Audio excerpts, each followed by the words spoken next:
Hi friends, ఎలా ఉన్నారు? నేనైతే చాలా బాగున్నాను. Welcome back my channel Vizag family vlogs. ఇవాళ అయితే గనక మా పిల్లలు ఎప్పటి నుంచి అడుగుతున్నారండి KFC చికెన్ అమ్మ తీసుకురా అని. మనం ఏంటంటే మిడిల్ క్లాస్ ఫ్యామిలీలు, మనం వెళ్ళి మనం కొని పెట్టాలని మనం ఇబ్బంది, అలా అని పిల్లల కోరికను కూడా మనం కాదనలేము. అందుకోసమే నేను మా హస్బెండ్ అయితే గనక నేనైతే లెగ్ పీసెస్ తీసుకురండి, నేను చేస్తాను అని నేను చెప్పాను. అందుకని లెగ్ పీసెస్ అయితే తీసుకొచ్చారండి, 6 తీసుకొచ్చారు. అయితే ఇవి నేను KFC చికెన్ చేద్దాం అనుకుంటున్నాను. ఎలా చేస్తున్నానో మీరు కూడా చూడండి రండి. అల్లం పేస్ట్ వేసుకోండి. నేనైతే 4 స్పూన్ల దాకా వేసాను, ఎందుకంటే నేను 6 తీసుకున్నాను కదా అందుకని. అలాగే కొంచెం పెరుగు కూడా తీసుకున్నాను. అలాగే పెద్ద స్పూన్తో చేస్తున్నానండి సాల్ట్ నేను.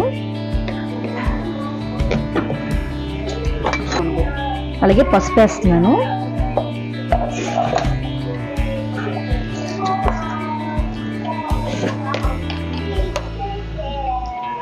అలాగే కారం 1 స్పూన్ వేసాను, కానీ మళ్ళీ ఇంకా 1/2 స్పూన్ వేసాను.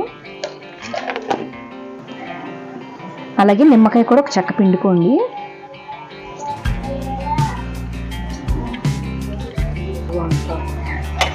చక్కగా రాసియాలండి, మొక్కకు పట్టేలాగా ముందే మనం గంట్లు పెట్టేయాలండి. చికెన్కి లెగ్ పీస్కి చక్కగా గంట్లు పెట్టేసి ఫ్రిడ్జ్లో ముందు రోజే తెచ్చేసుకోండి. ముందు రోజే తెచ్చేసుకుంటే కనుక బాగుంటుంది. అలాగే ఫ్రిడ్జ్లో పెట్టుకొని తీసుకోవాలి. కూలింగ్ తగ్గిన తర్వాత మనం వాష్ చేసుకొని, ముందే వాష్ చేసుకొని ఫ్రిడ్జ్లో కూడా పెట్టుకోవచ్చు. కూలింగ్ అయితే కొంచెం తగ్గాలి. ఆ తర్వాత ఇప్పుడు ఇంగ్రీడియంట్ వేసి చక్కగా, అసలు మనం ఇలాగ కోసాం కదండి, కట్ చేసాము, ఇరకల్లో కూడా చక్కగా వెళ్ళాలి. వెళ్తేనే బాగా కుక్ అవుతుంది. ఇలాగా ఒక 15 మినిట్స్ పక్కన పెట్టేసుకుందాం. ఇప్పుడు 15 మినిట్స్ అయ్యే లోపల మనం మైదాపిండి తీసుకున్నానండి. నేనైతే 100 గ్రాములు తీసుకున్నాను. 100 గ్రాముల్లోని నేను 4 స్పూన్స్ కార్న్ఫ్లోర్ వేసుకుంటున్నాను.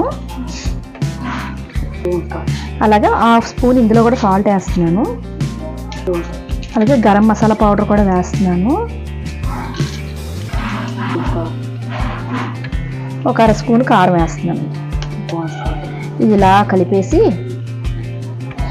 పక్కన పెట్టుకుందాం. లోపల ఐస్ ట్యూబ్స్ కానీ ఐస్ కూలింగ్ వాటర్ కానీ డీ ఫ్రిడ్జ్లో పెట్టుకోండి, మనకి కావాలి. అలాగే బ్రెడ్ అండి, బ్రెడ్ స్లైసెస్ నేనైతే గ్రైండ్ చేసుకొని ఇలా పౌడర్లా చేసుకున్నానండి. ఇలా కూడా చేసుకోండి. ఆయిల్ పెట్టుకున్నానండి, స్టవ్ వెలిగించుకొని మనమైతే హీట్ చేసుకుందాము ఆయిల్ని. ఇవి కూలింగ్ వాటర్ అండి, ఐస్ ట్యూబ్స్ ఉన్నా వేసుకోవచ్చు. ఇప్పుడు లెగ్ పీసెస్ మనం అనేది నానబెట్టుకున్నాం కదా మసాలా పెట్టి, అయితే గనక అన్నీ మనం ఈ కార్న్ఫ్లోర్లో ముంచి, ఈ వాటర్లో ముంచి అన్ని పక్కన పెట్టేసుకోకూడదండి. అప్పుడు ఏమవుతుందంటే నానిపోతుంది అనమాట. ఎప్పటికప్పుడు మనకి ఎంతవరకు పడతాయో అవి మట్టికే ముంచి అందులో వెయ్యాలి. మీకు చూపిస్తాను. ఇప్పుడు ఈ కార్న్ఫ్లోర్ దాంట్లోని మనం చక్కగా ఈ కార్న్ఫ్లోర్ అంతా పట్టేలాగా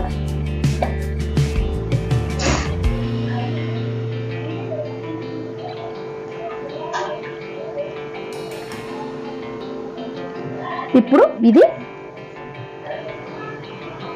ఇలా ఉంచాలండి 2 నిమిషాలు. 2 నిమిషాల తర్వాత 2 నిమిషాలు కూడా కదండి, 2 సెకండ్లు ఇలా ఉంచితేనే మనకు లేయర్స్ కింద వస్తూ ఉంటుంది. అలాగే ఇది మళ్ళీ బ్రెడ్లో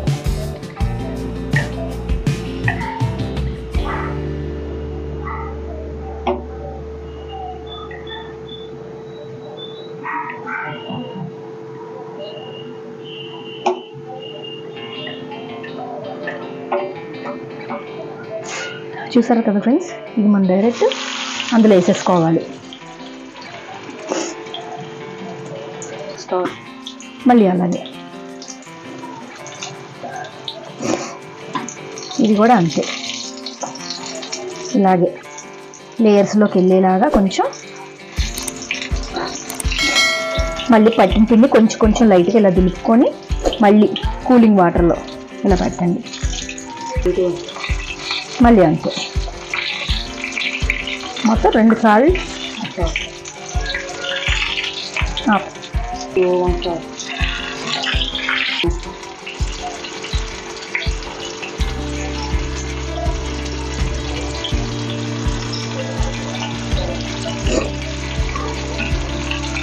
చక్కగా దాన్ని నిమ్మదంగా టర్న్ చేసుకుందామండి. ఇలా టర్న్ చేసుకుంటేనే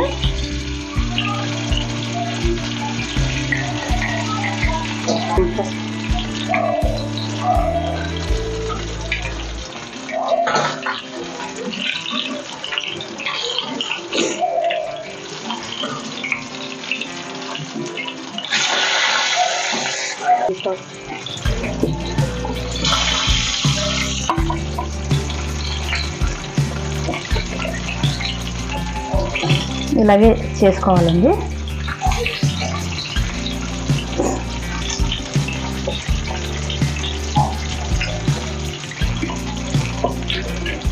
మళ్ళీ రెండో కోటింగ్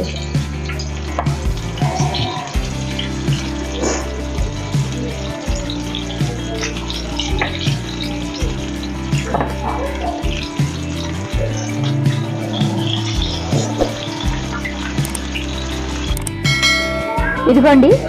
వేడివేడిగా మనకైతే KFC టైప్లో వచ్చింది. చూసారు కదా, లేయర్స్ కూడా అంత బాగా కనబడుతుందో. టేస్ట్ చేసి చూద్దాము. అలాగే మా పిల్లలకి నేను ఫస్ట్ టైం అయితే చేస్తున్నాను. మీరు కూడా మీ ఇంట్లో తయారు చేయాలనుకుంటే కనుక సింపుల్ మనం ఇంట్లో చేసేసుకోవచ్చు అండి. పిల్లలు ఏది అడిగినా మనం అయితే కాదని అనలేము. వాళ్ళకి పెట్టడం తప్ప మనకు ఆనందం అయితే ఏమీ లేదు. అలాగే ఈ వీడియో నచ్చినట్టయితే ప్లీజ్ లైక్ చేయండి, షేర్ చేయండి, సబ్స్క్రైబ్ చేయడం మర్చిపోకండి. మీరు సబ్స్క్రైబ్ చేయడం వల్ల మేము మరికొన్ని వీడియోలు అయితే తీస్తాము.